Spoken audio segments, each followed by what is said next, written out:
Berawal dari ketika Pak Sandiaga Uno sharing bahwa ketika pas lagi gubernur, wakil gubernur waktu itu ada perjanjian antara Pak Sandi, Pak Prabowo dan Pak Anies. Saya ada suratnya. Saya yang tanda tangan. Itu yang pertama hutang janji, yang kedua hutang 50M. Jadi uangnya bukan dari Pak Sandi. Saya ingin garis bawahi Bu Mary di sini. Kenapa kalau kalah malah bayar? Jadi kemarin waktu saya pernah diperiksa di sini di kepolisian, pada saat duduk itu saya ajak pemeriksanya duduk lama-lamaan gitu. Wah, nanti kalau Pak Anies Baswedan jadi presiden, nanti organisasi-organisasi seperti FPI, HTI nanti bisa dikembalikan lagi dan tidak dilarang dan akhirnya jadi berkembang lagi. Ya. Pak AHY berarti sudah cocokkah untuk mendampingi Pak Anies sebagai cawapres tahun 2024 nanti? Hari ini saya bersyukur bisa bertemu dengan bakal calon Presiden Republik Indonesia Bapak Anies Baswedan. Terima kasih Bu Mary, saya senang sekali akhirnya bisa sampai dan bisa ngobrol sama-sama. Saya udah banyak ngikutin dulu dari mulai awal ketika baru kembali ke Jakarta. It's great to be here. Thank you. Tadi di awal ketika pertama kali ketemu Pak Anies, rasanya seperti bertemu sahabat lama. Karena emang udah lama kenal Pak Anies. Tapi sebelum kita ngobrol-ngobrol hari ini, bertukar pikiran, belajar dari pemikiran-pemikiran Pak Anies dan juga pengalaman, saya mau kasih lihat foto jadul nih. Nggak tahu Pak Anies masih ingat atau enggak. Belum, ini benar-benar belum lihat. Benar-benar belum lihat ya. Oke, jadi ada 3 hal yang ingin saya tunjukkan dulu di awal sebelum nanti kita ngobrol. Oke, yang pertama itu adalah, nih saya tunjukin fotonya. Tada! Ya, ini 2015 ya kalau nggak salah. Iya. Oh, tahu loh 2015. Ya. Wow, kok hebat, kok bisa tahu? Hebat lah kamu. Oh gitu, sebagai Menteri Pendidikan, yes. Jadi saya berkunjung ini, hebat loh bisa inget tahunnya 2015. Iya, jadi waktu itu banyak banget hal-hal yang Pak Anies kita lakukan. Senang karena yang dikerjakan oleh Bu Mary ini adalah satu pendekatan untuk pengembangan potensi kapasitas ya, yang membuat kita semua melihat belajar dengan cara yang berbeda. Karena kebanyakan kita selalu merasa kalau belajar itu structured lewat persekolahan dan lain-lain. Sementara your approach is different. Thank you. Jadi, sama Pak Anies kan juga dulu. Makanya saya bilang saya waktu itu, itu yang namanya Kementerian Pendidikan, bukan Kementerian Persekolahan. Jadi kita harus bisa menjangkau seluruh aktivitas yang punya unsur pendidikan. Betul. Walaupun tak selalu sekolah. Di sekolah. Makanya salah satu hal pada saat itu yang Pak Anies juga lakukan adalah bagaimana mentor-mentor orang-orang yang memang sudah berhasil di luar dan mendekatkan mentor itu untuk bisa mengajar ke anak-anak yang memang butuh belajar. Betul. Dan yang sering hilang kan adalah inspirasi.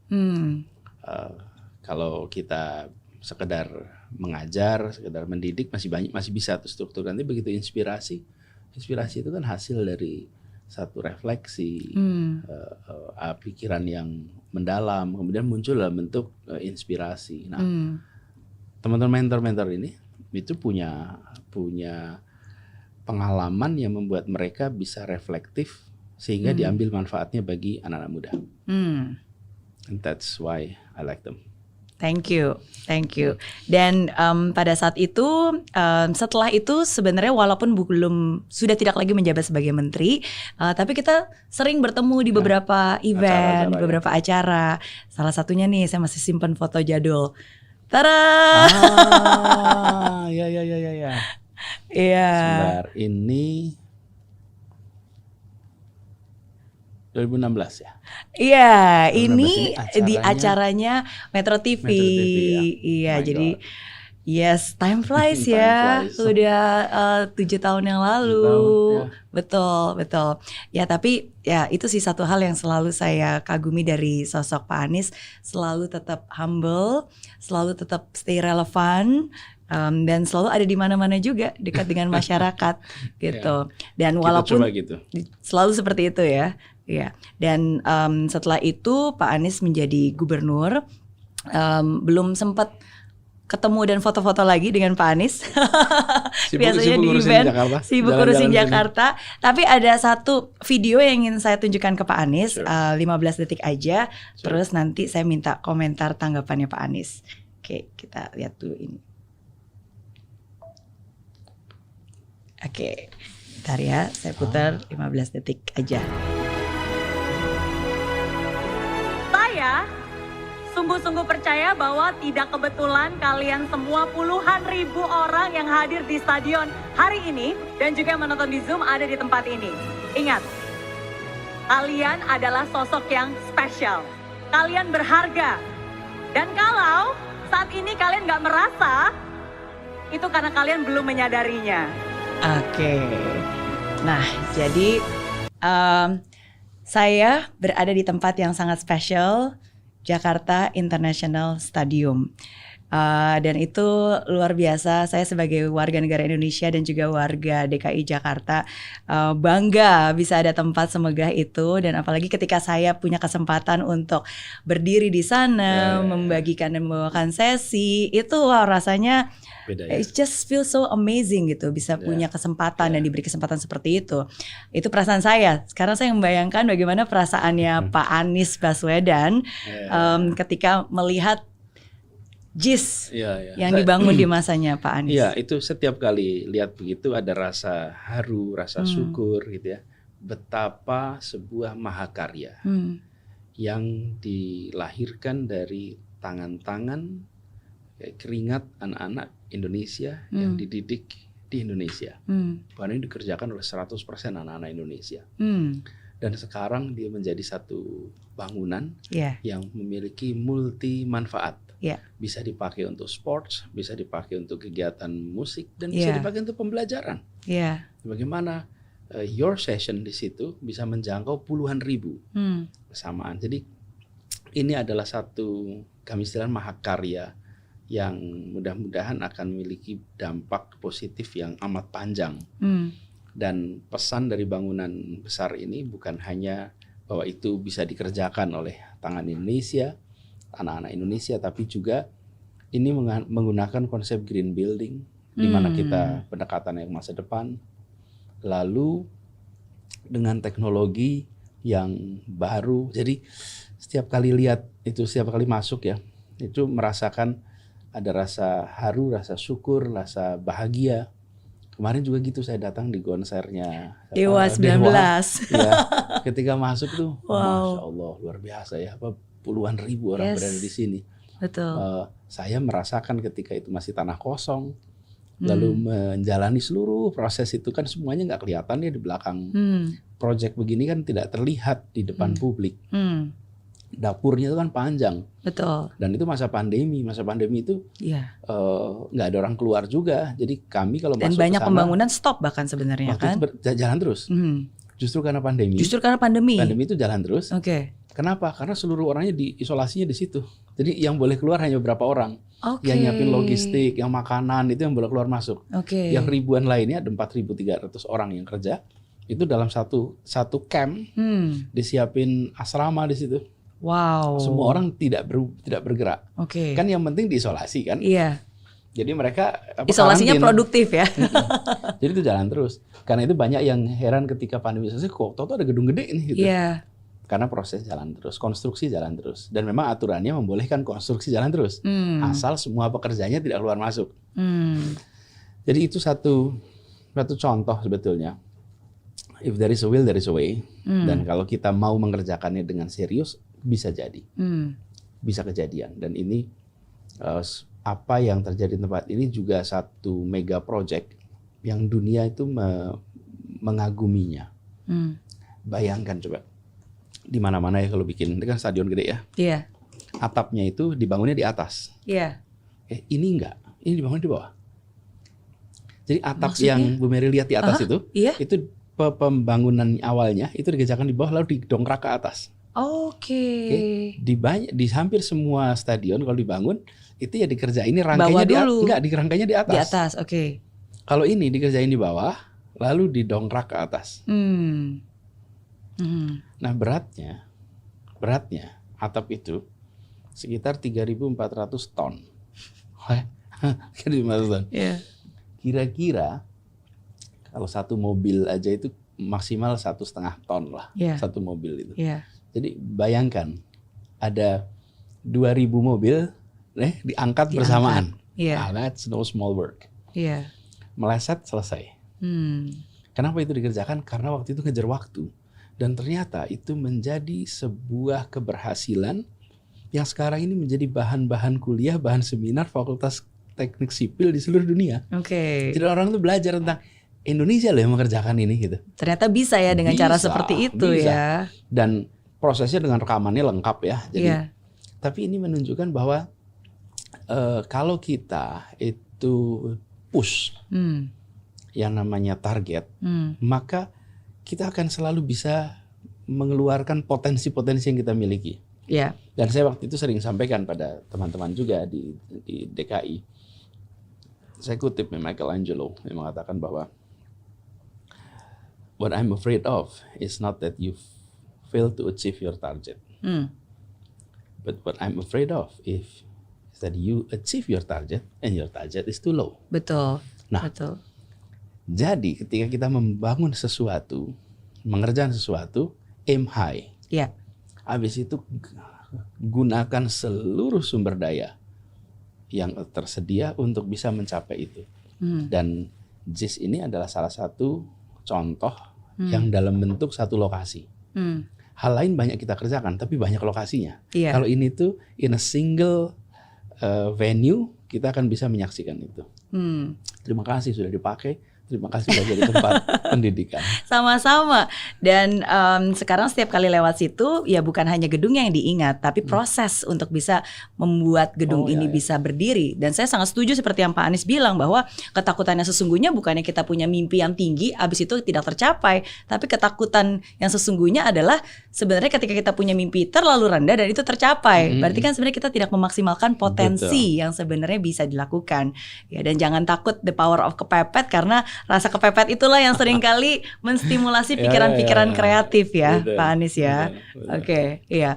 Nah, jadi hari ini tadi seperti saya bilang senang banget bisa bertukar pikiran dan mengetahui apa saja yang Pak Anies lakukan, apa saja yang Pak Anies kerjakan, pemikiran-pemikirannya juga gitu. Dan biasanya kalau sebelum podcast itu saya selalu melakukan research terhadap bintang tamu saya supaya saya bisa lebih mengerti, terutama tentang hal-hal yang sedang terjadi belakangan ini.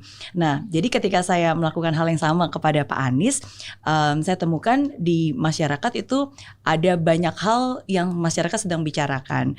Nah, dan mungkin pada hari ini ada kesempatan Pak Anies bisa menanggapi ya. Nah, jadi yang pertama itu biasanya selalu tentang janji. Ya, jadi pertama itu tentang janji.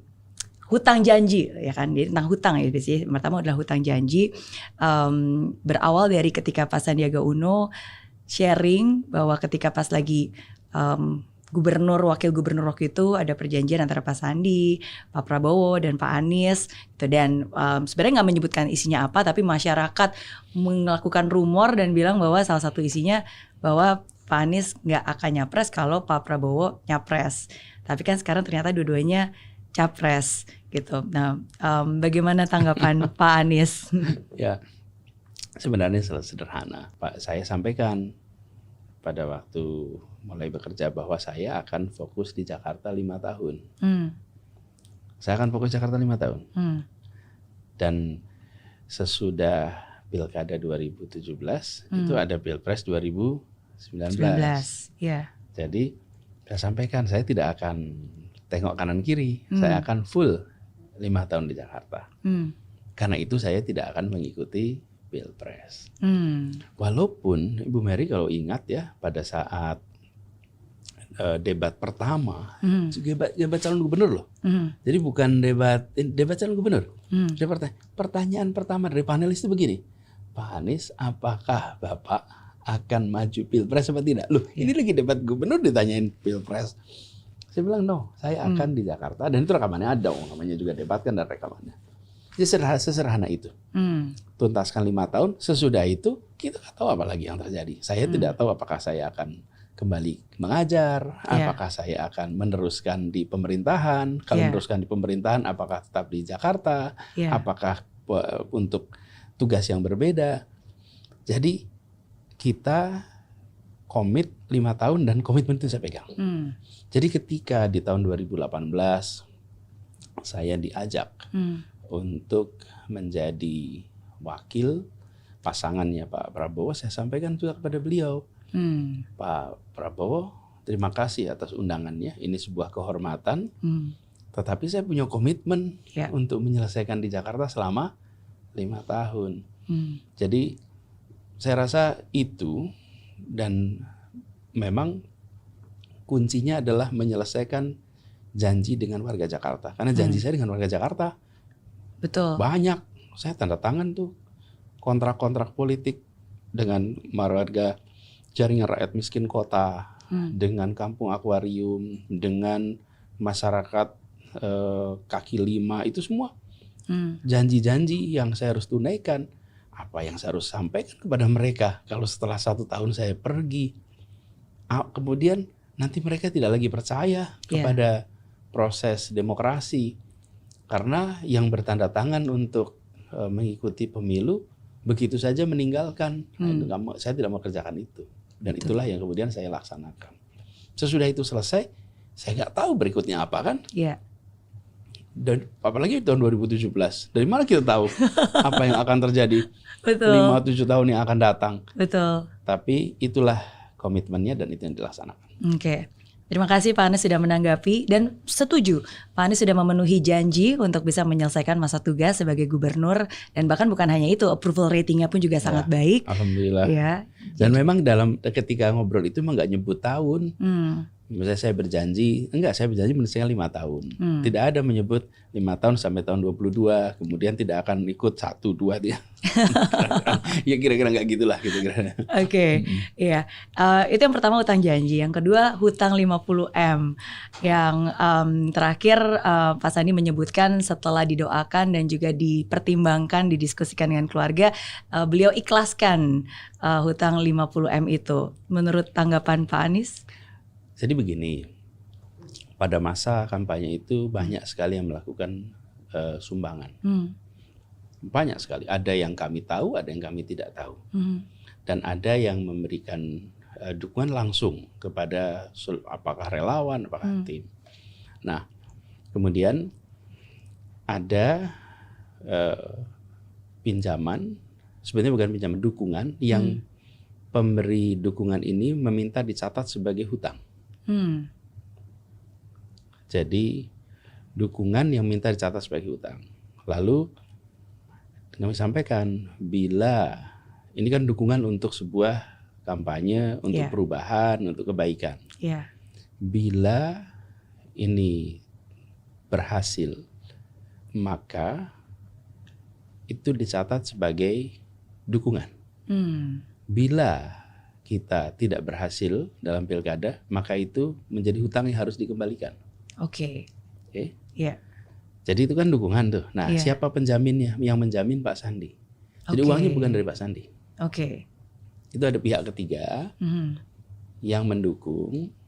Kemudian saya menyatakan, saya ada suratnya, surat pernyataan hutang. Saya yang tanda tangan. Dan di dalam surat itu disampaikan, apabila pilkada kalah, maka saya berjanji, saya dan Pak Sandiaga Uno berjanji mengembalikan. Dan saya dan Pak Sandi, yang tanda tangan saya, apabila kami menang pilkada, maka ini dinyatakan sebagai bukan hutang dan tidak perlu, jadi selesailah. Gitu, itu bentuk dukungan ya, dan sudah selesai, betul. Jadi itulah yang terjadi. Makanya begitu pilkada selesai, menang, selesai. Saya ingin garis bawahi Bu Mary di sini. Kenapa kalau kalah malah bayar? Kenapa? Kan kalau kalah bayar. Biasanya orang berpikir kalau menang bayar. Gitu. Udah kalah bayar lagi. Aduh, itu kan lebih beban lagi. Ya biar motivasinya lebih serius. Kalau kalah maka saya akan berada di luar pemerintahan. Maka di situ saya cari uang untuk mengembalikan. Mungkin saya bisnis, mungkin saya usaha apapun supaya mengembalikan.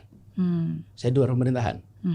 Kalau saya menang, saya masuk pemerintahan, saya tidak cari uang di pemerintahan untuk membayar itu. Iya. Nah, kalau tidak saya harus ngumpulin uang bayar hutang. Iya. Lah bukankah ini yang menjebak kita selama ini? Betul. Dengan segala macam praktek-praktek fundraising untuk apa? Untuk biaya pilkada. Kemarin sebaliknya. Bila kalah maka saya di luar pemerintahan. Sah dong cari uang. Betul. Sah dong punya usaha. Betul. Tapi begitu menang saya di pemerintahan malah tidak usah. Justru itulah dukungan Anda untuk Jakarta yang lebih baik. Betul, bukan? Dukungan untuk membawa perubahan untuk itu. Perubahan Jakarta. Jadi mengembalikannya dalam bentuk perubahan, janji apa yang bakal dikerjakan gitu kan. Persis. Itu mindset baru. Oke. Cuman kan itu ada perjanjian yang karena ada seseorang yang mengungkap ya sekarang kita ceritakan. Iya. Ada dokumennya. Iya. Jadi kalau memang satu saat itu dianggap perlu dilihat boleh aja, tidak ada sesuatu yang luar biasa di situ. Iya. Jadi tidak ada sebuah hutang yang hari ini harus dilunasi. Nggak ada. Iya. Karena ketika pilkadanya selesai. Betul. Jadi menjadi aneh gitu ketika sekarang kita bicarakan soal ada hutang yang belum selesai, sudah selesai ketika dulu. Karena perjanjiannya begitu. Terima kasih sudah memberikan informasi. Dan ini Bu Mary, saya berharap mudah-mudahan pola seperti ini itu bisa menjadi bahan referensi untuk dipikirkan.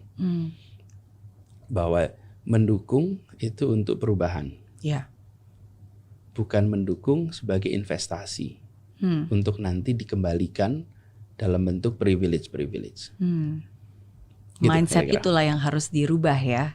Karena banyak orang mungkin bukan apa adanya tapi ada apanya di belakang. Tapi thank you sekali lagi karena banyak kurangnya informasi membuat banyak orang itu berasumsi. Jadi dengan informasi yang sekarang saya dengar langsung dari Pak Anies Baswedan itu sangat membantu sehingga banyak orang juga lebih mengerti. Iya. Tapi ini sih yang menarik Pak Anies karena kan Pak Anies kan dari dulu mimpinya jadi guru, terus di dunia pendidikan, terus akhirnya jadi gubernur dan sekarang bakal jadi calon presiden. Apa yang berbeda selama 5 tahun belakangan ini dari seorang Anies Baswedan dan apa yang masih tetap sama sebenarnya? Ya, kalau berbeda dalam artian wawasan, spektrum, pengalaman urusan menjadi bertambah sekali. Sekarang saya merasa bersyukur bahwa bertugas di Jakarta itu membuat saya belajar tiap hari. Tiap hari belajar. Dalam setiap pertemuan dengan jajaran, saya belajar. Bicara tentang perencanaan tata ruang, di situ saya belajar. Bicara tentang kesehatan, bicara tentang perlindungan perempuan, perlindungan anak, kemudian sampai kepada urusan pengelolaan pencakar langit, pengelolaan kampung, padat, kumuh. Jadi itu saya merasakan mengalami transformasi. Dan yang saya bawa selama memimpin di Jakarta adalah nilai. Nilai itu yang menjadi pegangan. Nilai apa yang jadi bahkan begini, ketika saya mulai masuk bekerja, saya tanyakan di DKI ini apa nilai yang menjadi pegangan kita semua. Belum ada. Jadi belum ada nilai, sebuah set of values yang pegang. Sementara nilai itu penting. Karena nilailah yang membuat kita tahu mana benar, mana salah, mana baik, mana tidak baik. Betul. Kalau kita tidak punya nilai itu, ya values ya, bukan skor, values. Betul. Karena itu kenapa kalau perusahaan punya namanya corporate values, organizational values. Untuk memberikan batasan karena kan. Karena values itu menjadi pegangan. Lalu disepakatilah ada 5 nilai lah yang disepakati. Nah, saya garis bawahi bahwa kehadiran sebuah pemerintahan adalah untuk menghadirkan rasa keadilan bagi semua. Jadi our job itu memberikan rasa keadilan bagi semua. Harus cari jalan keluar yang memberikan rasa keadilan. Nah, jadi saya berikan pertanyaan kepada semuanya di bidang Bapak Ibu masing-masing, apakah terpenuhi rasa keadilan itu? Nah, mereka akan cari jalannya dan mereka orang-orang berpengalaman, punya pengetahuan, punya keterampilan teknis, yang mereka bisa kemudian menerjemahkan dalam urusannya masing-masing. Tapi prinsipnya prinsip nilai keadilan, itulah nilai yang dibawa.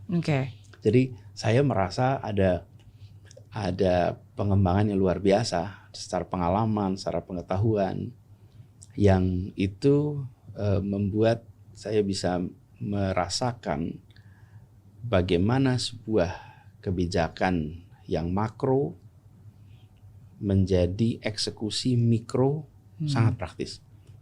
Oke. Di Jakarta dapat itu semua. Iya.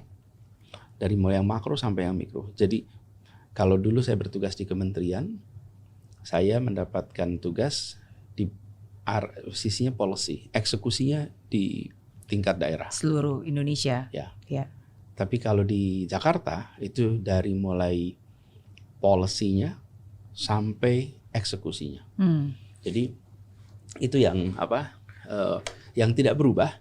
Itu yang berubah ya, wawasannya wawasan ya. pengetahuan. Betul. Tapi saya komentar sedikit ya dari apa yang Pak Anies bilang tadi. Saya sangat setuju karena apapun juga keputusan kebijakan yang dibuat itu saya yakin Pak Anies juga memikirkan konsekuensinya untuk semua gitu. Dan salah satu hal yang saya suka dan itu membekas banget adalah sebuah kalimat yang Pak Anies bilang.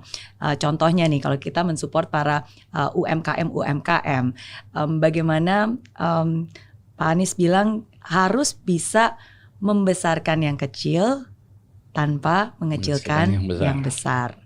Ya, di Jakarta ini yang kecil banyak sekali, mikro itu banyak. Secara jumlah lebih dari 96% usaha di Jakarta adalah mikro dan kecil. Hanya 4% yang besar. Tapi secara ekonomi yang besar, yang 4% itu sangat besar. Yeah. Nah, kita harus mencari cara supaya yang kecil ini tumbuh, berkembang. Jangan sampai yang kecil itu kecil terus. Jadi Bu Mary, saya itu ya ketika bertugas menjadi calon gubernur, kan berkeliling, namanya kampanye. Tapi kalau buat saya it was a spiritual journey. Karena saya bukan berkampanye sesungguhnya. Saya sedang didekatkan kepada realita yang selama ini tak terkuat di permukaan. Di kota inilah ekstrimnya itu terjadi. Ekstrim paling miskin ada, ekstrim paling kaya ada. Yeah. Di kota ini ekstrim paling tidak terdidik dan paling terdidik itu ada. Tempat yang ekstrim sempit sampai yang rumah ekstrim luas di sini ada. Jadi bagi saya ini this is not just a campaign di mana saya menjelaskan, bukan, saya dipertontonkan dengan kenyataan tentang ibu kota kita, di mana republik ini dulu dilahirkan. Di sini saya sempat waktu saya katakan this is a spiritual journey. Saya bilang sama teman-teman semua tim, kalau kita menang, let's help to fix it. Nggak mungkin selesai 5 tahun, tapi arahnya benar. Yeah. Yang kedua, kalau kita kalah, maka kita harus kerja di Jakarta. Oh. Saya kan waktu itu ngelola Indonesia Mengajar, Iya. ngirim guru-guru kemana-mana. Betul. Oke, kalau sampai kita kalah, kita ikut ngurus Jakarta yuk. Karena sebagai ketika keliling civil society. udah melihat ya, jadi apapun juga posisinya, sektornya tetap ini harus dilakukan itu kan di soal Jakarta. tanggung jawab aja, Betul. mau pakai posisi mana, pakai pemerintah. Saya dulu bekerja di luar pemerintah, tapi kita kerjakan public purpose, public interest itu. Sama, saya di pemerintahan sama aja. Buat saya itu di dalam dan di luar tuh sama-sama mengerjakan yang dituju oleh republik ini. Nah, jadi pada saat itulah saya menemukan sebuah kenyataan-kenyataan yang kita harus ikut biasa. Nah, yang kecil-kecil ini banyak sekali saya ketemu di mana-mana. Ada, ingat ya, ibu-ibu punya usaha konveksi sangat kecil, yang kerja itu sekitar 5 orang. Di dalam rumahnya yang sekaligus dapurnya yang di kampung yang sangat padat. Terus saya tanya, Bu, udah berapa tahun? Saya tahun udah 10 tahun, Pak, begini. Terus tumbuh tidak? Enggak tumbuh, ya biasa aja gitu. Saya ketemu warung, cerita, Pak, ini alhamdulillah Pak udah generasi kedua, Pak. Dulu bapak saya, sekarang saya. Nanti ke mana lagi ketemu, ini udah dari nenek ke ibu, terus ke saya. Saya perhatikan gitu. Kenapa yang kecil terus kecil? Kalau orang bilang, Pak, ini alhamdulillah sudah 3 generasi. Halo, 3 generasi di sini terus? Harusnya bertumbuh ya, harusnya makin besar. Coba, ya. Bu Mary mulai dari mana garasi? Iya. Betul kan? Betul. Habis garasi itu sewa ruko. Terus sekarang bisa di sini. Sekarang puji itu Tuhan. namanya pertumbuhan. Iya. Itu yang kecil jadi besar, dia begini nih contohnya. Tapi kalau Bu Mary di ruko terus dari 2012 sampai sekarang, berarti you're not growing. That's true. Bukan cerita romantis ya, di sini udah 9 tahun. Itu bukan romantis, artinya gak tumbuh. Apa yang menjadi masalah? Apakah itu struktural? Apakah itu non struktural? Kalau struktural itu artinya aturan-aturan kita yang membuat itu tidak bisa tumbuh. Atau non struktural. Aturan itu ya, aturan zonasi, aturan keuangan, aturan apapun lah. Yang non struktural, apakah dia kerjanya tidak keras, apakah dia kekurangan akses kepada pelatihan dan lain-lain. Nah, setelah saya perhatikan, ternyata banyak dari sisi kita yang harus diperbaiki. Karena itu kemudian sekarang nih, misalnya mereka nggak bisa dapat izin usaha. Kenapa nggak dapat izin usaha? Karena bukan di tempat yang boleh berusaha. Iya. Betul. Bu Mary waktu bikin di garasi bisa punya izin usaha, nggak bisa di rumah kok. Iya. Di rumah di garasi masa izin usaha nggak mungkin. Tapi kalau di tempat ini izin usaha keluar. Harus, betul. Kenapa? Karena zonasi. Iya. Nah, jadi begitu nggak punya izin usaha, dia nggak punya akses perbankan, dia nggak punya akses ke pasar. Betul, ada rentetannya ya. Rentetannya. Betul, pasti. Itu diubah. Sekarang boleh. Selama itu usaha rumahan, maka boleh dikerjakan di rumah manapun juga. Selama itu usaha rumahan. That's good. Kalau dia berubah menjadi sebuah usaha yang mengattract orang datang, nah itu baru ada aturannya itu. Iya.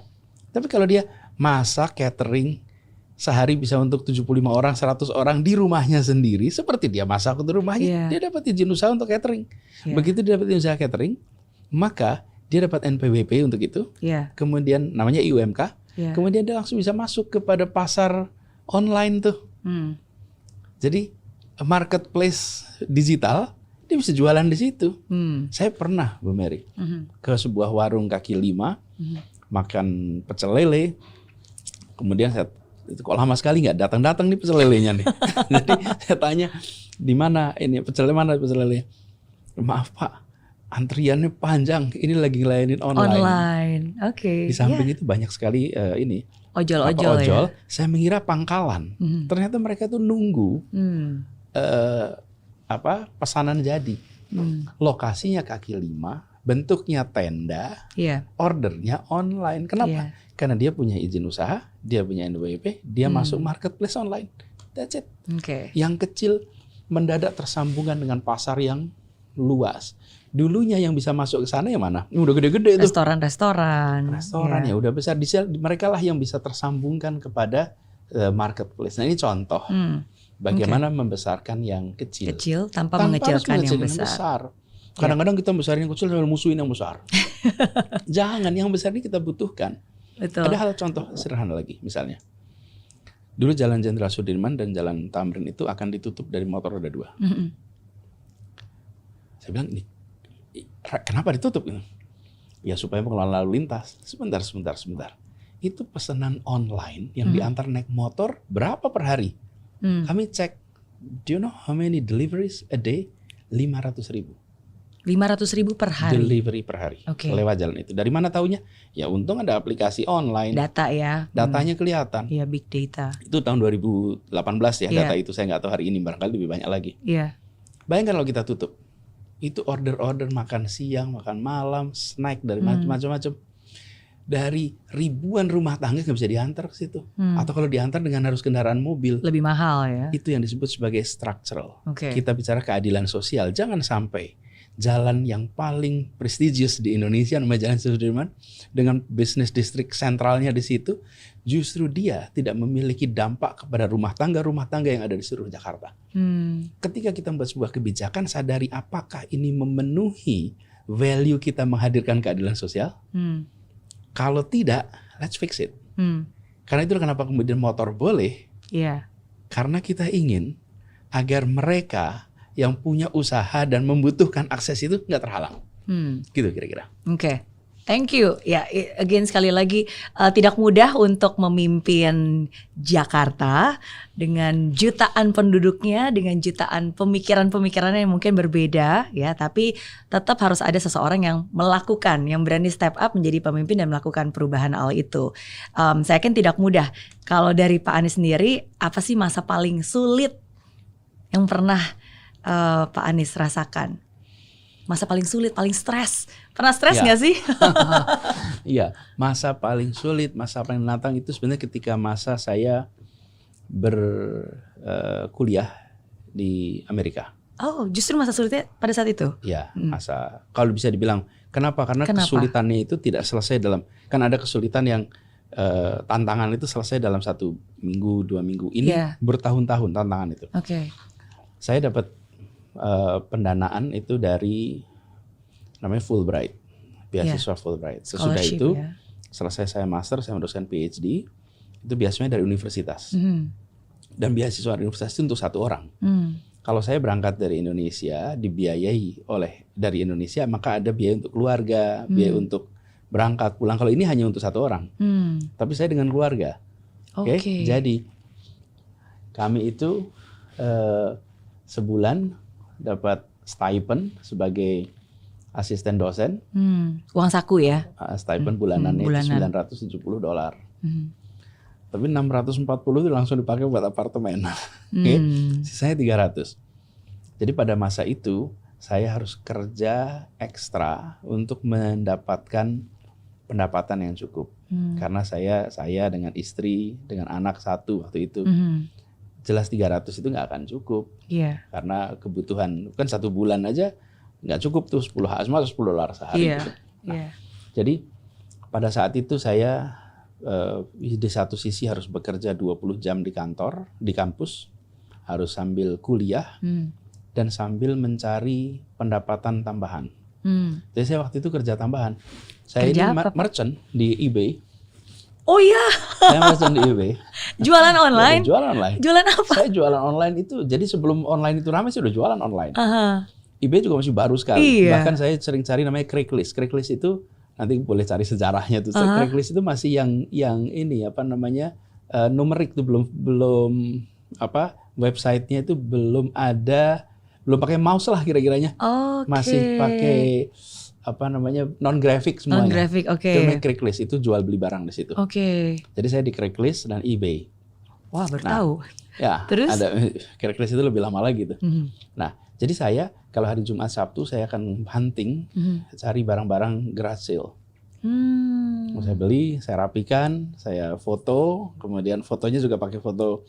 Pada waktu itu masih foto biasa di scan, kemudian setelah 2-3 tahun ada foto digital, saya pakai foto digital, di-upload kemudian saya jual. Saya penjualnya namanya Fun Crane karena saya tinggal di Jalan Crane Drive, jadi namanya Fun Crane. Ternyata itu nama akunnya Pak Anies ya. Saya jual di situ. Kemudian saya transaksi banyak dan pernah unik tuh, saya pernah beli mesin cuci, pernah beli kasur, pernah dan kemudian resale.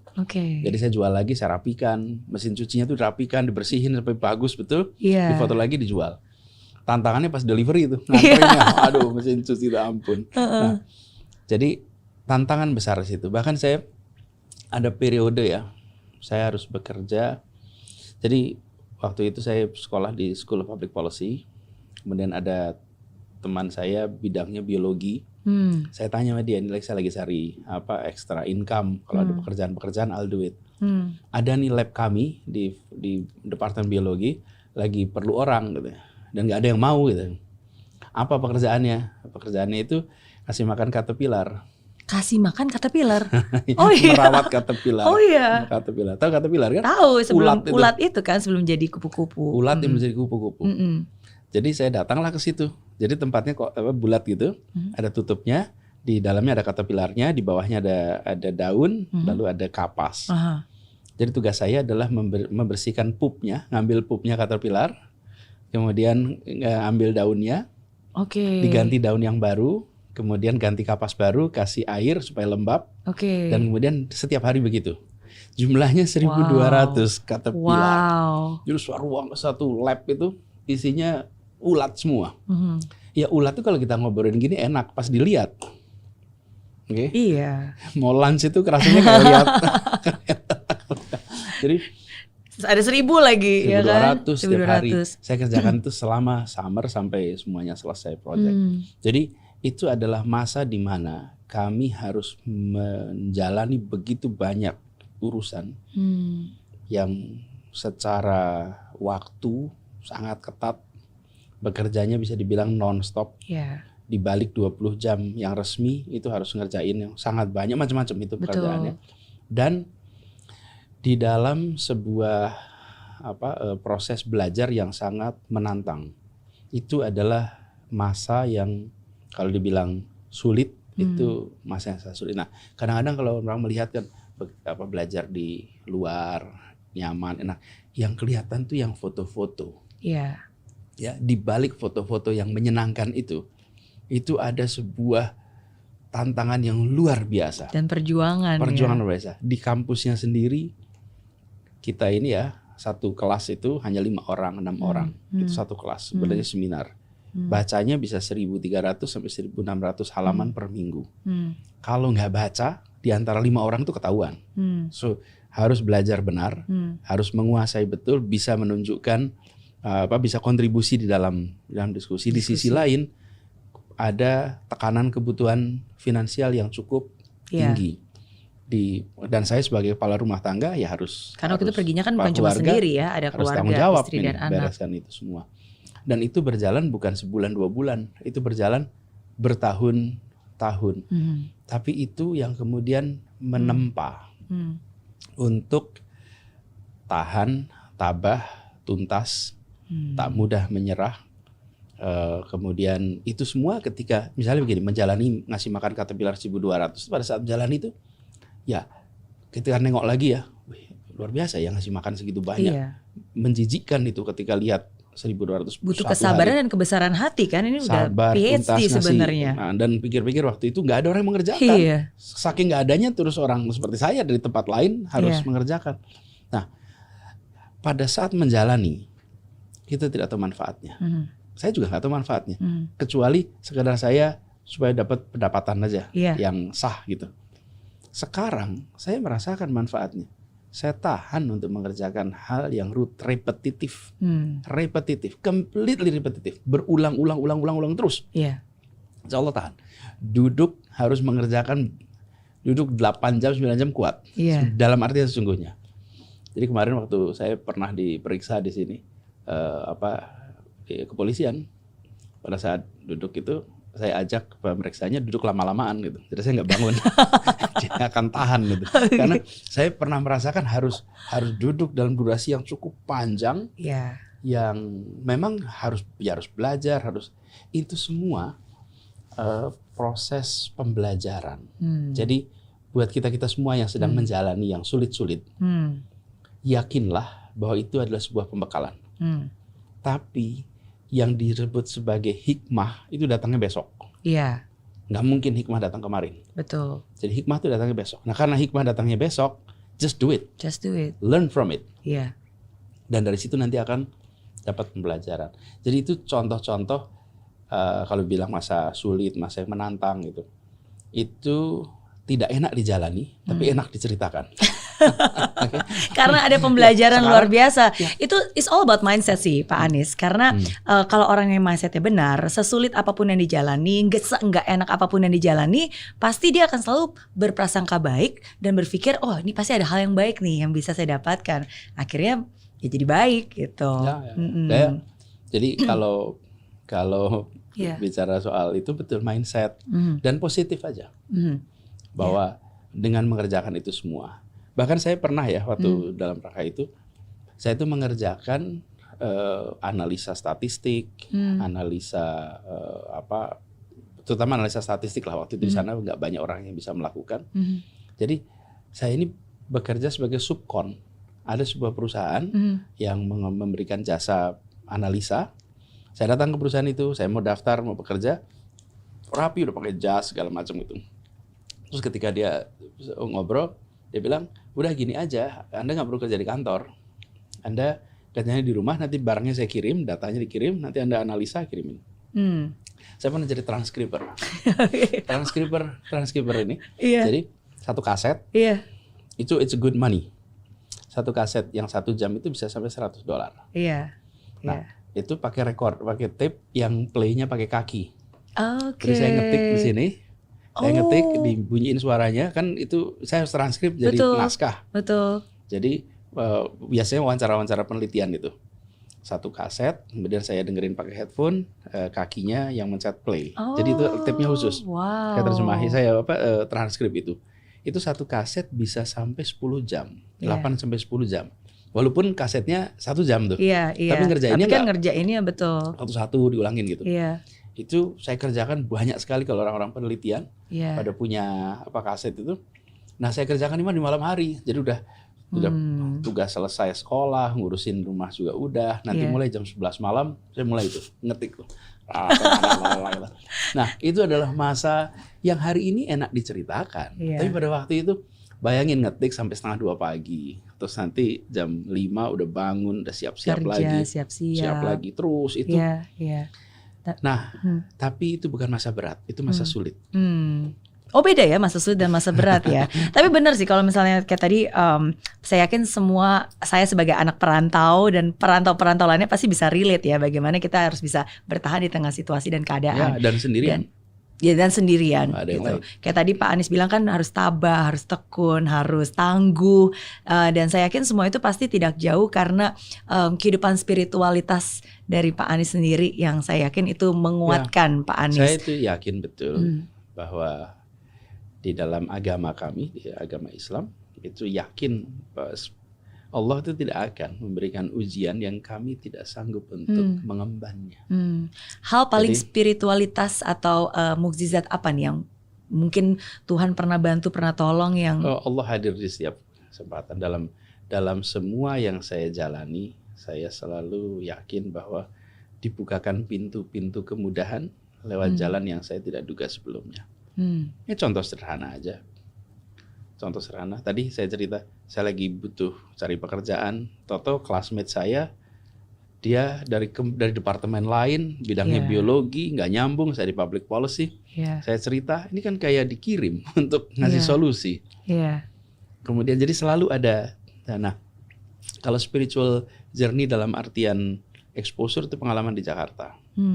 Jadi bekerja di Jakarta itu adalah sebuah perjalanan spiritual karena ini lebih dari sekedar mengerjakan sebuah SOP dan regulasi pemerintah, undang-undang, tapi ini adalah sebuah masyarakat yang saya merasa punya ikatan, rasa ikatan tanggung jawab batin yang kuat. Kenapa? Karena ketika saya menjalani masa kampanye, saya menyaksikan dari dekat problematika yang ada di masyarakat di sini. Jadi saya sering, kenapa misalnya sebagai contoh ya, saya kan datang kampung-kampung padat, kumuh gitu. Saya sebenarnya gimana ya mereka ini punya ruang yang mereka bisa menikmati. Ya bagi yang sudah kelas menengah di rumahnya sudah ada ruangan yang cukup, ada taman, ada tempat bermain. Tapi bagi mereka yang tinggal di kampung padat, kumuh, sempit, itu di mana ruangnya? Itulah sebabnya kenapa kita bangun taman kemarin. Lebih dari 400 taman itu ada yang dibangun baru dan revitalisasi. Dan konsepnya diubah dari garden menjadi park. Bedanya? Garden itu adalah untuk ditonton. You Okay. enjoy it, you view it, you enjoy the view. Kalau garden itu to play. Kalau park itu to play berarti ya. Nah kebanyakan kita ini konsepnya untuk ditonton. Sehingga taman-taman kita itu ditulisin dilarang menginjak rumput. Nah, kapan anak-anak kita bisa main? Karena dianggap sebagai garden. Dalam bahasa Inggris ada garden, ada park. Dalam bahasa Indonesia dua-duanya taman.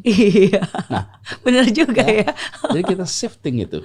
Sehingga menjadi tempat-tempat yang sekarang ini alhamdulillah dalam jarak sekitar 800 sampai 1 kilometer dimanapun akan ketemu park di Jakarta. Kenapa? Supaya anak-anak ini punya ruang bermain.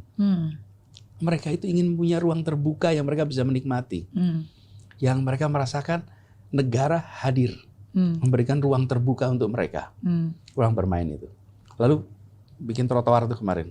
Lihat misalnya jalan trotoar itu kita bangun lebih dari 240 km trotoar di Jakarta. Yang paling kelihatan memang Jalan Jenderal Sudirman. Dan tempat-tempat lain karena nggak banyak difoto. Tapi kita bangun sebetulnya 240 km. Jenderal Sudirman itu paling cuma 8 km. Nah, bisa jadi Citayam Fashion Week kemarin. Kemarin contohnya. Apa sih yang terjadi? Bu Mary ingat nggak jalan itu sebelum ada trotoar? Yang kesana hanya para profesional atau owner yang berkantor di sana. Rakyat ke sana, rakyat kebanyakan tidak. Mau kemana? Karena semuanya naik mobil langsung masuk ke parkiran gedung. Betul. Motor parkiran gedung. Nggak ada tempat ruang terbuka. Sesudah dibangun trotoar, mendadak jalan ini menjadi milik semua. Oke? Tidak ada jalan dengan gedung pencakar langit sebanyak Jalan Jenderal Sudirman di seluruh Indonesia. Dan disitulah berkumpul, bisa dibilang talent-talent yang terbaik dari mana-mana. Itu salah satu tempat berkumpulnya talent Indonesia. Betul, karena kita memberikan ruang untuk mereka bisa ada di situ ya. Sekarang dengan itu dibuatkan trotoar rapi, siapa saja datang. Sekarang jalan ke sana Bu Riana, akan ketemu ketemu orang dari berbagai tempat jalan-jalan. Iya. Bawa anak, bawa keluarga. Mereka menikmati ini sebagai sebuah pemandangan yang mereka alami, yang unik. Yeah. Dan saya membayangkan mungkin ada orang-orang tua yang jalan di situ bawa anak-anaknya. Mungkin saja mereka sosial ekonomi itu belum tinggi, tapi mereka bisa bilang begini, nak, kau belajar yang rajin ya, biar satu saat kau bisa kerja di tempat ini. Satu saat bahkan kamu bisa beli tempat di sini. Amin.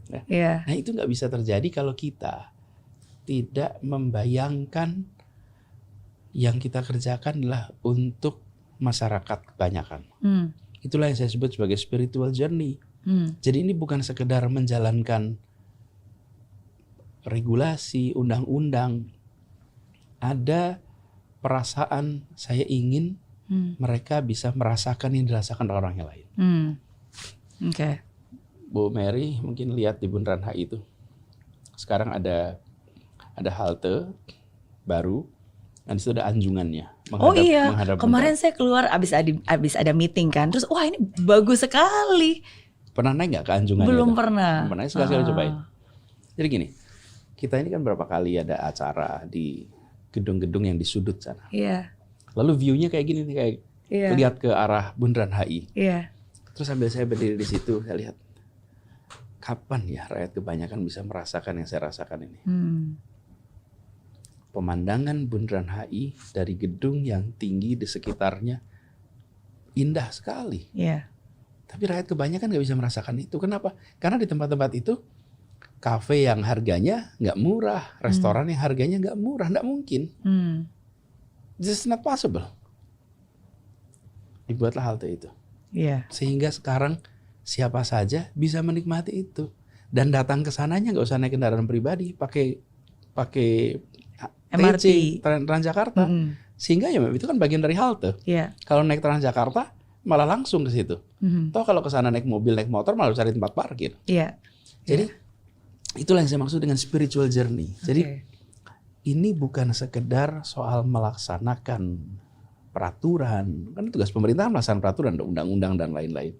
Tapi ini soal saya merasa ada ikatan batin, ikatan moral dengan warga kebanyakan yang dulu saya jangkau pada saat kita belusukan berkampanye pada waktu itu. Kan kampanye itu kesannya seperti dari kami untuk mereka. Kalau saya tidak, saya melihatnya itu dari mereka untuk kami. Selama perjalanan itu saya menyerap dari semuanya. Nah sekarang saya bersyukur anak bukan siapa-siapa bisa menikmati tempat sama seperti yang pada di gedung-gedung tinggi yang kafe restorannya mahal itu. Betul. Apalagi itu persis loh, pemandangannya sama tapi di depannya kan memang kafe, hotel. Dan kita ini itu nggak perlu. Tidak usah memusuhi yang itu, nggak usah memusuhi. Itu adalah nggak apa-apa, tumbuh saja. Betul. Tapi yang kecil dapat kesempatan juga. That's it.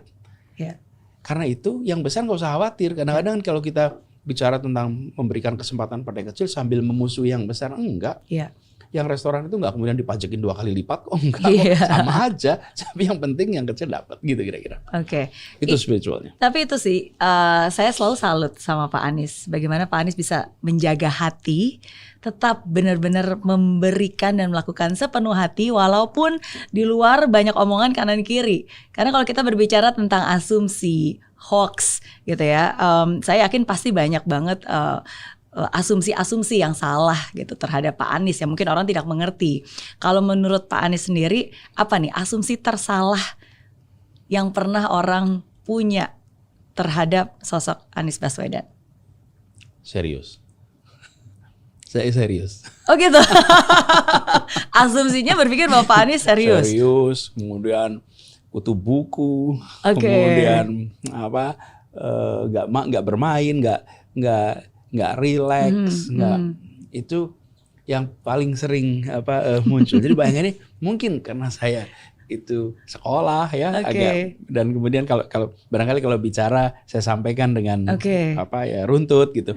Tapi sebetulnya saya ini santai sekali, relax, dan itu barangkali kalau disebut misperception, dipersepsikan sebagai serius. Padahal saya ini dari kecil itu ya kalau orang Jawa bilang ngelidik gitu. Ngelidik itu banyak isengnya, banyak mainnya, banyak nakalnya, dan saya tidak, misalnya gini, saya masih kecil itu sering berantem dan ibu saya get into trouble karena itu. Karena memang idolanya Muhammad Ali kan. Ali, betul. Ali. Jadi misperception yang paling banyak tuh serius. Sementara saya santai, saya menikmati. Cuman karena hampir selalu aktivitas yang saya terlibat itu yang semi serius, yang kelihatan di depan banyak orang gitu, yang nggak seriusnya nggak kelihatan di depan banyak orang gitu. Itu mungkin.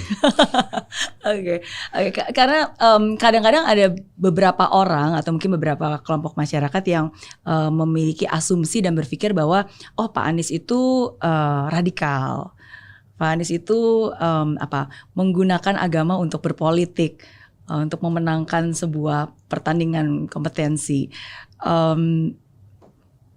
Apakah itu asumsi yang salah? Nah, itu sebabnya baik untuk rephrase atau re-emphasize your question. Pertanyaannya bagus sekali. Apakah itu asumsi yang salah? Nah, saya sering bilang, don't judge me based on assumption. Judge me based on reality. Jangan menghakimi seseorang berdasarkan asumsi. Tapi hakimi seseorang berdasarkan kenyataan. Ketika masa pilkada, belum ada kenyataan. Sama-sama belum bertugas. Nah sekarang saya udah selesai tugasnya. Udah 5 tahun nih saya di Jakarta. Udah 5 tahun nih. Jadi udah ada kenyataan kan? Can you identify langkah kebijakan yang dikerjakan Anies yang seperti asumsi itu? Menggunakan agama, intoleran, tidak bersahabat pada minoritas. Coba dilihat dalam 5 tahun ini ada tidak? Kalau tidak ada, berarti asumsi itu salah. Dan tidak boleh dipakai lagi demi akal sehat, betul kan? Betul. Nah, jadi saya bersyukur sekali sudah selesai 5 tahun. Dan saya berharap yang punya asumsi itu cek dong di sini. Jadi jangan saya yang menjawab. Kenapa? Karena tanggung jawab membuktikan itu selalu ada pada yang menyangka. That's true. Tidak pernah orang yang disangka yang harus membuktikan. Jadi kalau misalnya saya menuduh seseorang, saya harus bawa bukti. Bukan yang tertuduh yang harus memberikan bukti. Yang menuduh yang harus memberikan bukti. Nah, ketika masa pilkada nggak harus bawa bukti. Kenapa? Sama-sama memberikan citra kan? Kan begitu kalau pilkada. Kompetisi manapun. Dan kompetisi manapun ya, Bu Mary. Kalau calonnya satu laki, satu perempuan, isu gender yang akan muncul. That's true. Kalau calonnya beda etnis, satu suku Sunda, satu suku Jawa, satu suku Batak, isu etnis muncul. Kalau calonnya satu agamanya Islam, satu agamanya Kristen, isu agama akan muncul di seluruh dunia. Dan itu kan selalu ada ya, karena bahkan ada satu situasi di mana satu negeri terpolarisasi untuk sebuah pemilihan yang nggak ada orangnya. Di mana tuh? Ingat nggak Brexit? Brexit. Ada orangnya itu? Nggak ada orangnya. Ada agama nggak? Ada keyakinan nggak ada. Satu Inggris itu terpolarisasi antara pro Brexit dan anti Brexit. Dan itu rumah tangga pun berdebat. Yang satu pro Brexit nggak ada orangnya, nggak ada agamanya, nggak ada keyakinannya. Jadi saya sering sampaikan juga di dalam sebuah pemilu terjadi polarisasi itu wajar. Dan polarisasi itu bukan perpecahan. Ada urutannya, Bu Mary. Polarisasi dibiarkan menjadi friksi, dibiarkan lagi menjadi konflik. Kalau dibiarkan lagi jadi pecah. Jadi kalau ada polarisasi itu, ini kita polarisasi nggak sih? Kita polarisasi, polar itu kan kutub. Iya. Ini kutub seberang sana sama kutub sini, ini dua ini. Iya. Tapi terjadi dialog. Oke. Dan dalam pemilu ya di mana-mana selalu ada begitu. Yang penting sesudah itu siapapun yang menang embrace semua. Betul. Perbanyak komunikasi, kurangi Perjangkau asumsi. semua. Ya, lalu yang kalah ya menerima kenyataan bahwa ada pihak yang menang, ada pihak yang kalah. Lalu sesudah itu ya jalan lagi. Pertandingan sepak bola itu nggak akan menarik kalau yang kalah tidak pernah mau menerima kekalahan sepak bola. Nggak selesai kompetisinya itu. Sepak bolanya 90 menit selesai, that's it. Iya. Okay? Iya. Nah, habis itu fokus untuk tanding yang berikutnya gitu ya. Nah, jadi kejadian kemarin saya ketika masa pilkada ya pasti lawan memberikan pesan yang negatif terhadap lawannya. Ya biasa-biasa saja. Yang penting jangan black campaign. Oke. Dengan That's segala fair. macam persepsi. Yeah. Yang satu sisi memberikan persepsi yang negatif terhadap lawannya, satu juga begitu. That's okay. Sesudah selesai, saya bertugas nih. 5 tahun maka itu, Bu Mary, saya tidak menerima wawancara media internasional selama 4 tahun pertama. Oh gitu. Ya. Kenapa? Karena media internasional tidak akan membahas soal pengelolaan kampung, pendidikan, kesehatan. Mereka ya taunya isunya isu agama, politik. Oke, saya tunggu sampai tahun keempat. Setelah sampai tahun keempat, pertanyaan itu saya jawab dengan pertanyaan balik. Apakah Anda melihat di Jakarta terjadi intoleransi, terjadi diskriminasi, terjadi ketegangan, atau sebaliknya di Jakarta tenang, damai? 5 tahun kemarin ada nggak ketegangan di Jakarta? Ada nggak perasaan bahwa ada sebuah tekanan antar kelompok? Wah, ada. Itu boleh dicek tuh. Karena mungkin banyak orang mengantisipasi. Kalau tadi kan Pak Anies bilang pilkada dan itu sudah selesai dan diselesaikan dengan baik dengan apa yang dilakukan Pak Anies selama 5 tahun. Tapi kan ke depannya ada pilpres nih. Dan ada mungkin beberapa orang atau mungkin ada orang-orang yang berasumsi rumor yang bilang bahwa wah nanti kalau Pak Anies Baswedan jadi presiden, nanti organisasi-organisasi seperti FPI, HTI yang sekarang dinyatakan sebagai organisasi terlarang nanti bisa dikembalikan lagi dan tidak dilarang dan akhirnya jadi berkembang lagi. Ya. Sederhana. The best predictor of future pattern is your past pattern. Bicara tentang masa depan, lihatlah masa lalu. Lihatlah masa lalu. Jadi ketika kemudian kita memberikan asumsi, lagi-lagi asumsi ya. Asumsi. Asumsi itu diulang-ulang seakan itu kenyataan. Asumsi apapun lah. Asumsi apapun. Jadi kalau ini Bu Mary pakai baju merah, tapi kita semua bilang biru, apa yang terjadi? Saya jadi bingung. Biru. Iya kan. Bu Mary sudah bingung, biru merah gitu. Semua orang bilangnya biru gitu. Iya. Jadi sesuatu yang itu yang saya alami. Jadi bayangkan, ini secangkir air putih. Secangkir air putih nih. Tapi kalau ada 10 orang di ruangan ini, rame-rame bilang ini air keras. Apa yang tercipta di luar sana? Ini air keras. Narasi maka itu yang diucapkan. Saya tidak mau menjawab ini air putih, enggak. Udah dah pada nyobain aja. Cobain aja sendiri. Caranya apa? Saya udah kerja 5 tahun nih. Udah 5 tahun, coba dah Anda lihat sendiri dah. Terjadi tidak? Jadi saya selalu bilang kalau Anda ditanya tentang hal yang sifatnya masa depan, jawablah dengan rekod yang dikerjakan masa lalu. Karena itulah yang paling valid. Soalnya kalau masa depan itu kita bisa ngarang kok soal masa depan. Tapi kalau masa lalu nggak bisa ngarang. Karena udah kejadian. Dan dalam psikologi kita tahu tuh, the best predictor of one's behavior adalah your past behavior. Future behavior adalah your past behavior. Jadi kita proyeksikan aja berdasarkan yang dikerjakan di Jakarta. Bila dikerjakan Jakarta itu berdasarkan konstitusi, misalnya ya kira-kira ke depan akan begitu. Isu akan apapun. Seperti itu. Nah, kemudian tapi dalam semua kampanye, selalu akan ada menyebarkan rasa takut. Ini di mana-mana, bukan hal yang baru, dan saya juga nggak usah komplain. Saya dulu mengamati orang lain, sekarang saya bagian diamatin gitu. Jadi ketika dulu saya ngamati, kenapa orang pada sensi ya diomongin gitu, relax aja lah. Nah sekarang saya juga harus relax dong. Biasa saja, dan itu juga seumur-umur sejarah umat manusia. Di situ ada yang namanya gosip, ada yang namanya diomongin dengan biasa aja.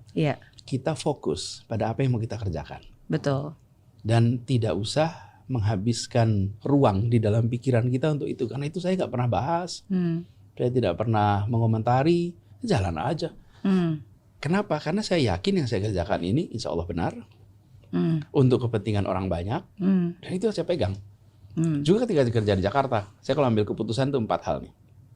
1, apakah memenuhi rasa keadilan? 2, apakah memenuhi kepentingan umum? 3, apakah ini memenuhi akal sehat? 4, apakah ini sesuai regulasi? Jadi urutannya bukan regulasi dulu, keadilan, public interest, kemudian common sense, baru regulasi. Jadi keputusan-keputusan itu dibuat dengan mendasarkan pada itu. Nah, apapun yang dikatakan orang itu bisa bervariasi. Kumpul 20 orang bisa punya 25 pendapat kok gitu. Nah, tapi saya ambil keputusan berdasarkan itu, gitu kira-kira. Oke. Saya sangat setuju. Terima kasih sudah menjawab. Dan saya percaya, dan saya yakin Pak Anies juga setuju juga ya. Maksudnya daripada kita mengomentari apa yang netizen tulis di sosial media, lebih baik kita sendiri yang menuliskan itu dalam sejarah kan. Persis. Membuat sesuatu. Iya, dan diperbincangkan tidak berarti itu urusan penting. Kadang-kadang urusan penting nggak pernah diperbincangkan. Tapi pertanyaan berikutnya ini tentang orang-orang penting di dunia politik, Pak Anies.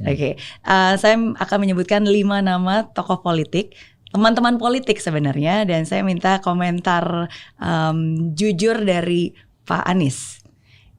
Yang pertama, Pak Ganjar Pranowo.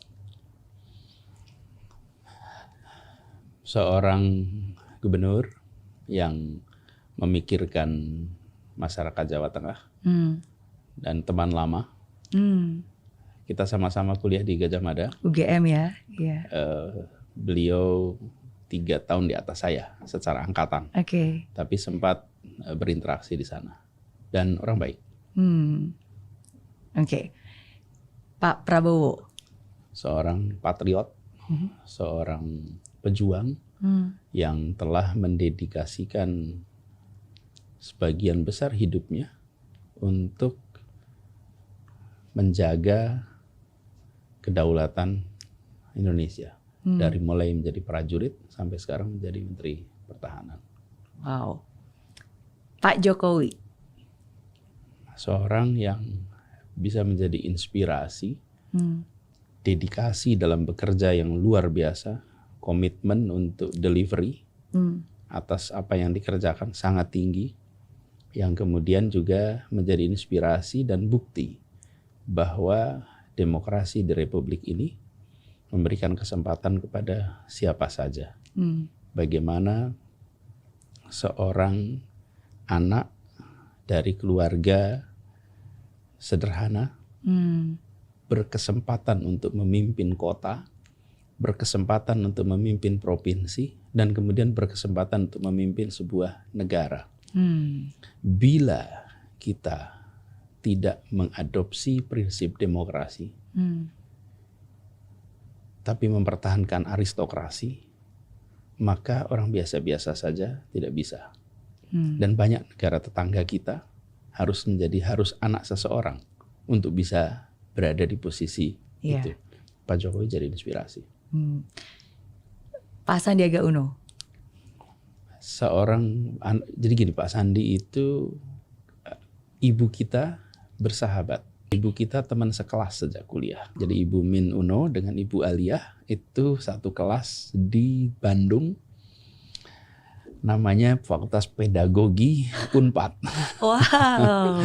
Dan kami adalah sama-sama anak pendidik. Oke. Ibu kami dua-duanya guru. Iya. Dan kami keluarga guru, Pak Sandi juga keluarga guru. Pamannya guru, saudara-saudaranya guru, semuanya adalah orang-orang dari destinasi guru. Iya.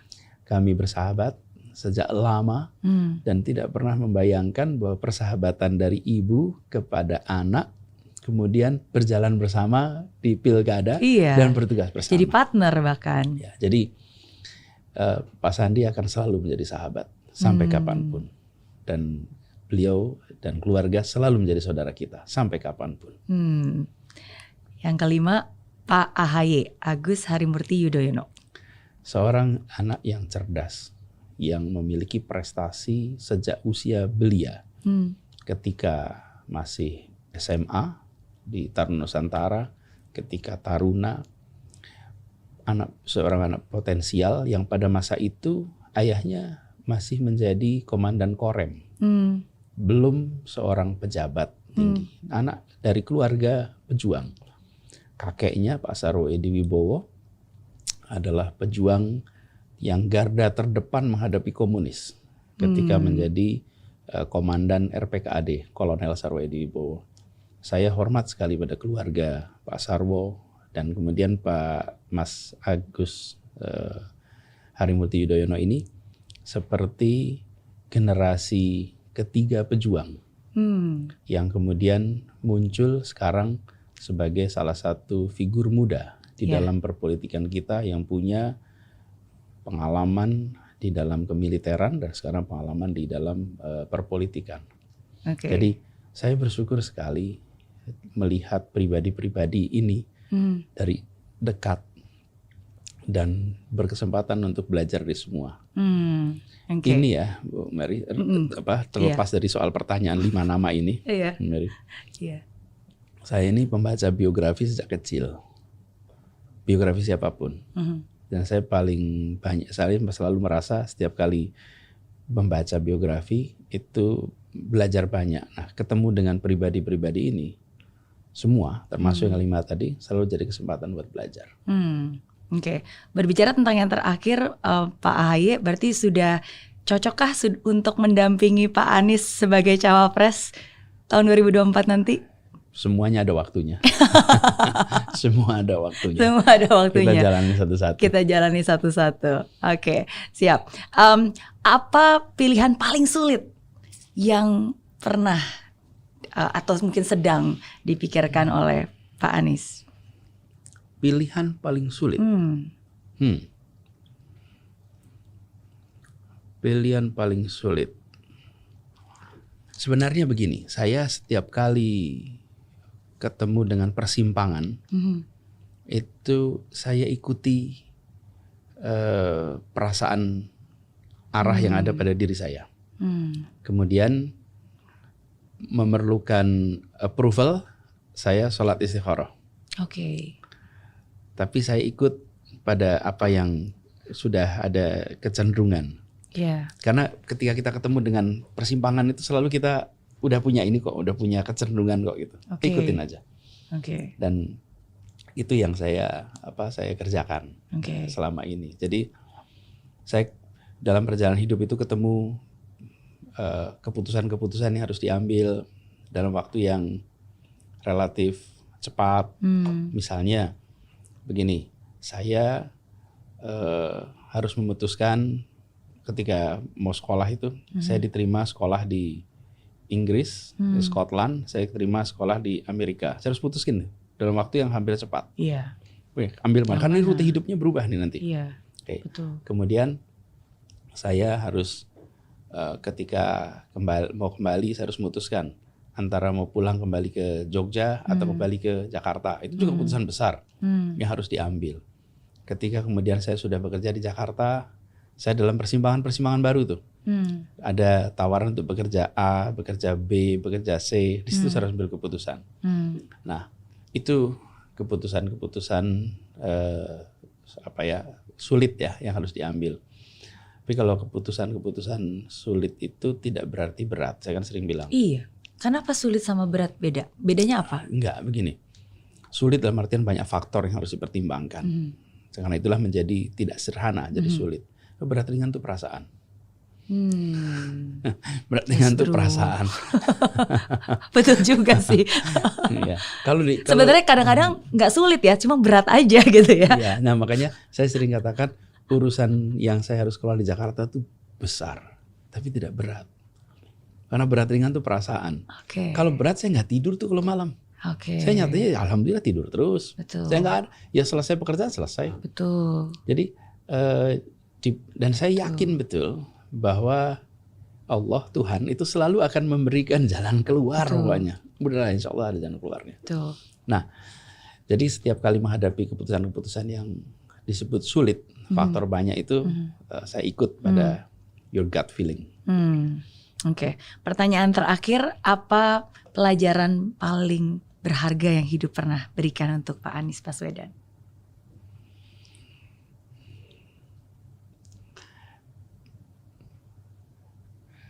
Ketika kita memiliki tanggung jawab, tugas, kerjakan sampai tuntas.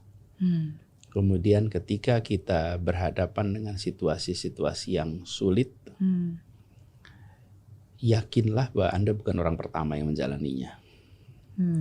Kalau orang lain bisa melewati, insya Allah kita juga bisa melewati.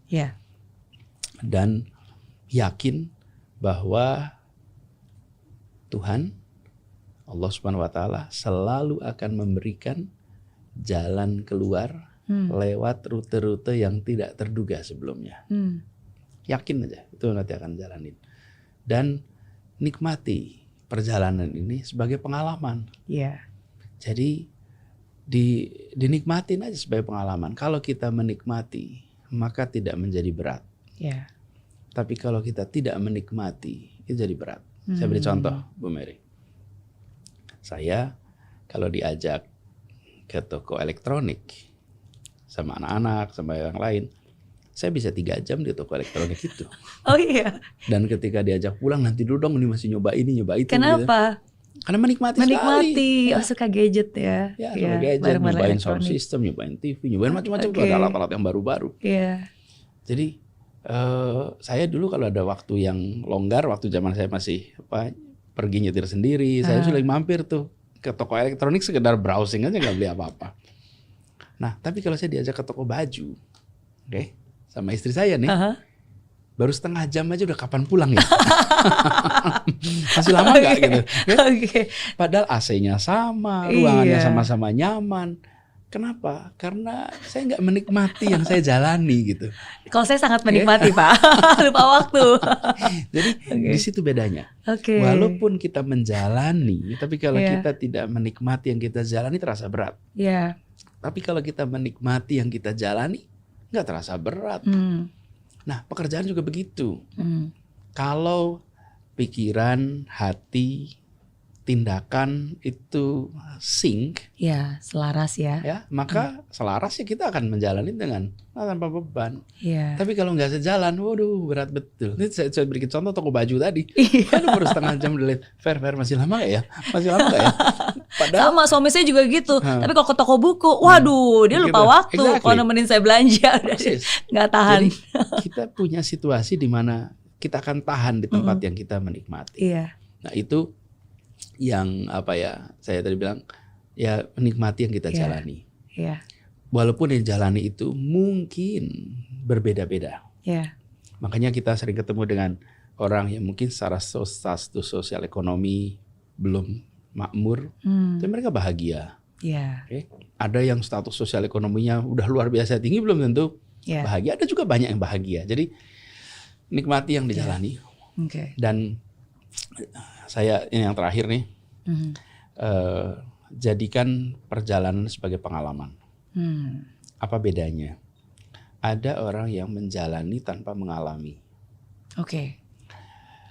Di sini ya sekedar jalanin aja. Tapi ada yang dia selalu ambil hikmah tiap hari, tiap waktu dari semua yang dia jalani. Sehingga dia menjadi punya pengalaman. Karena dia menyadari apa yang dialami itu. Persis. Nah, sama-sama kuliah 4 tahun. tapi pengalamannya beda. Iya. Yang satu pengalamannya ekuivalen 2 tahun, yang satu pengalamannya ekuivalen 8 tahun. Kenapa? Karena selama 4 tahun kuliah, yang satu explore A, B, C, D, kemudian reflektif, mendapatkan manfaat banyak sehingga pengalaman dia ekuivalen dengan orang 4 tahun. Nggak 8 tahun. Supir juga begitu. Saya pernah misalnya pengemudi itu ada yang setiap hari belajar rute mana macet, rute mana tidak macet, rute mana efisien, rute mana, sehingga dia menjadi berpengalaman. Tapi ada yang menjalani jalan itu, ya pokoknya jalan aja, nggak pernah mencari jalan yang lebih singkat, traffic light yang lebih cepat, rute yang tidak macet. Pokoknya rutenya tiap hari itu aja. Jadi hanya menjalani, nggak pernah berpengalaman ini. Nah dalam hidup kita akan ketemu lika-liku yang banyak sekali. Semakin kita reflektif, semakin kita ambil hikmah, semakin berpengalaman, semakin matang. Itu sekedar refleksi atas apa yang sudah saya jalani. Terima kasih Pak Anies. Saya sangat menikmati perbincangan hari ini. Banyak belajar, banyak hal-hal yang dikatakan Pak Anies membuka pikiran. Dan dari apa yang saya lihat juga itu sangat berbeda ya. Jadi seperti janji saya, terakhir Pak Anies boleh menanyakan satu pertanyaan apapun untuk saya. Gantian, dari tadi saya nanya terus nih untuk Pak Anies. Iya. Mungkin gini, Bu Mary ini kan menginspirasi, memotivasi. Thank you. Pernah nggak dalam situasi undermotivated? Pernah dong, pasti. Terus gimana caranya? Kalau saya hanya bergantung kepada motivasi saja, saya nggak mungkin bisa menjadi diri saya hari ini. Bagi saya motivasi itu sebagai pematik aja untuk menggerak. Tapi kan selebihnya benar-benar komitmen, keputusan, disiplin. Jadi sering saya merasa dimotivasi, sering merasa down, merasa capek. Saya yakin Pak Anies, hampir semua orang pun juga pasti pernah rasakan hal yang sama. Tapi apa yang membuat saya selalu bergerak? Keputusan. Nggak peduli apa perasaannya, yang penting apa keputusan yang mau saya lakukan hari ini. Ada seringkali saat-saat dimana saya harus naik ke panggung memberikan sesi motivasi gitu kan. Padahal 5 menit sebelumnya saya mendapat kabar yang tidak mengenakan atau itu mengganggu pemikiran gitu kan. Ada masalah yang mungkin harus diselesaikan. Tapi kan saat itu 5 menit lagi saya harus on stage gitu. Ya tapi bagaimana saya memutuskan untuk oke, saya mau menata pikiran dan hati dan tetap memberikan apa yang ada di depan saya, memberikan apa yang saya bisa gitu. Jadi makanya saya selalu bilang Pak Anies, jangan hidup berdasarkan perasaan. Kalau hidup berdasarkan perasaan kita kan naik turun. Kadang sedih, kadang susah, kadang gembira, kadang galau gitu. Ya tapi kita hidup berdasarkan iman, berdasarkan keputusan, apa yang kita yakini benar dan harus dilakukan.